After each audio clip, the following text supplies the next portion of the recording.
Did you know a letter once haunted a rapper for over 20 years? A voice that refused to stay dead, a fan that became a ghost. This is the story of Stan and how he never really left Eminem. In the year 2000, Eminem dropped a track that would define modern fandom. It was called Stan, the story of an obsessed fan who wrote letters to Eminem and never got a reply. He spirals from admiration to anger to tragedy. He drives off a bridge with his pregnant girlfriend in the trunk. In the last verse, Eminem finally writes back. But it's too late. The tape's already rolling. The damage is done.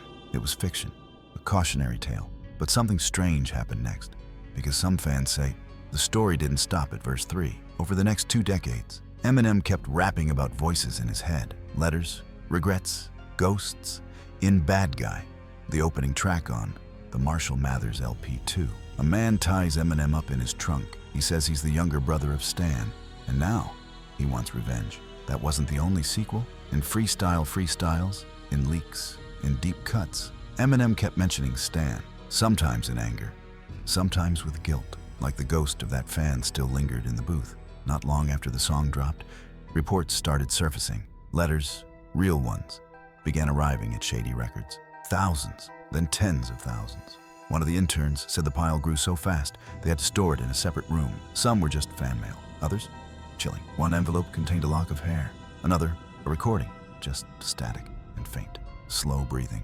There were rumors that Eminem started screening all mail, that one fan broke into his house in 2020 claiming to be Stan. He didn't ask for money, he didn't want an autograph, he just stood there waiting, as if he expected M to recognize him. Then came the age of the internet, and Stan evolved. He became a meme, a movement, a label. Stans were no longer characters, they were entire communities. Some fans began sending AI-generated voice messages of Stan. Others rewrote the original letters, posting updated versions. TikTokers filmed fan sequels where Stan survived and followed M into the future. But beneath all the jokes, some fans took it seriously. One Reddit thread claimed to have decoded a secret message in Legacy. They said Eminem whispered, "Still here," at exactly 1:17. Another fan pointed out that many of M's albums contained 17 tracks, the age Stan would have been when he died. Coincidence? Maybe, or maybe not.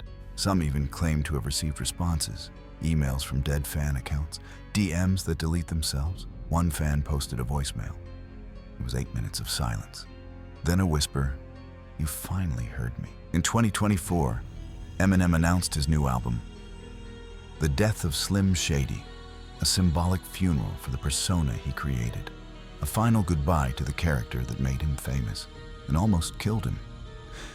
But when artists bury their past, ghosts tend to rise. And Stan, he was never just a character. He was a mirror of every fan who got too close, of every listener who mistook vulnerability for invitation. In the funeral trailer, a shadow walks behind M, a blurred figure watching from the pews. Some fans slowed it down, enhanced the frame, and swear it's Stan. Same hoodie, same eyes, same silence. So what if Stan never really died? What if he became a frequency, a glitch, a voice hiding between beats? What if every time Eminem steps into the booth, he's not alone? What if Stan is still writing? But now, it's Eminem who answers. He writes about pain, about trauma, about silence. But who's he really talking to? Maybe us? Maybe himself? Or maybe the ghost that never left? Because sometimes the scariest ghosts are the ones we create ourselves. Drop your theory in the comments. Did Stan ever really leave? Or is he still writing?